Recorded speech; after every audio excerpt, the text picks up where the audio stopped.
Lionel Messi for inter Miami 50 മത്സരങ്ങളിൽ 42 ഗോളുകളും 20 അസിസ്റ്റുകളും. എവിടെയാണ് Lionel Messi കരിയറിൻ്റെ എൻഡിലേക്ക് പോകുന്നത് എന്ന് സംശയിക്കണം. മെസ്സി മാത്രമല്ല, റൊണാൾഡോ അവിടെ സൗദിയിൽ വേറെ കളി കളിക്കുന്നുണ്ട്, വേറെ വിഷയമല്ല. സാറിൽ തകർത്ത് കളിച്ചുകൊണ്ടിരിക്കുന്നു. ഇവരൊക്കെ എവിടെയാണ് കരിയറിൻ്റെ അവസാനത്തിലേക്ക് പോകുന്നത്? ഇപ്പോൾ ലയണൽ മെസ്സിയുടെ കാര്യം എടുക്കുകയാണെങ്കിൽ 50 മത്സരങ്ങളിൽ നിന്ന് അദ്ദേഹം 42 ഗോളുകളും 20 അസിസ്റ്റുകളും നേടിയിട്ടുണ്ട്. ഇന്റർ മയാമി എന്ന് പറഞ്ഞ ക്ലബ്ബ്, ആ ക്ലബിനെ അദ്ദേഹം ഇപ്പോൾ വേറെ ലെവലാക്കി കഴിഞ്ഞു. ഇപ്പോഴും അദ്ദേഹം ആ ഒരു ക്ലബിൻ്റെ ക്വാളിറ്റിയെ ഉയർത്തിക്കൊണ്ടിരിക്കുന്നു എന്നുള്ളതാണ്. ഇപ്പോൾ ഇന്റർ മയാമിയുടെ അല്ലെങ്കിൽ ലയണൽ മെസ്സിയുടെ മത്സരങ്ങളൊക്കെ കാണാൻ വേണ്ടിയിട്ട് സ്റ്റേഡിയം ഫുള്ളാണ് എന്നാണ് ഇപ്പോൾ റിപ്പോർട്ടുകളൊക്കെ.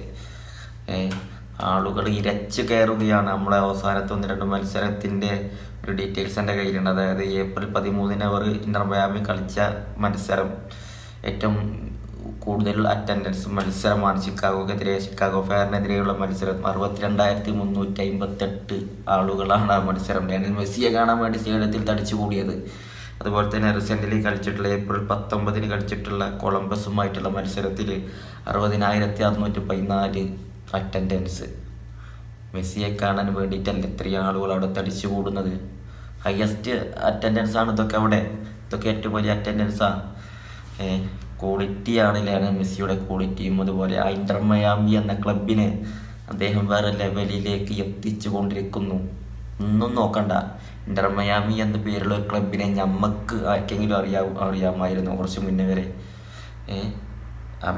MLS-നെ കുറിച്ച് ആരെങ്കിലും ചിന്തിച്ചിട്ടുണ്ടായിരുന്നു? ഇല്ലല്ലോ. ഇതൊക്കെ ഒരു താരത്തിൻ്റെ വിലവോട് കൂടി ഇങ്ങാണ്ട് അമേരിക്കയിലെ ഫുട്ബോളിനെ മാറി മറിഞ്ഞുകൊണ്ടിരിക്കുന്നു. അതാണ് ലെവല്, ഒരു താരത്തിൻ്റെ ലെവല്.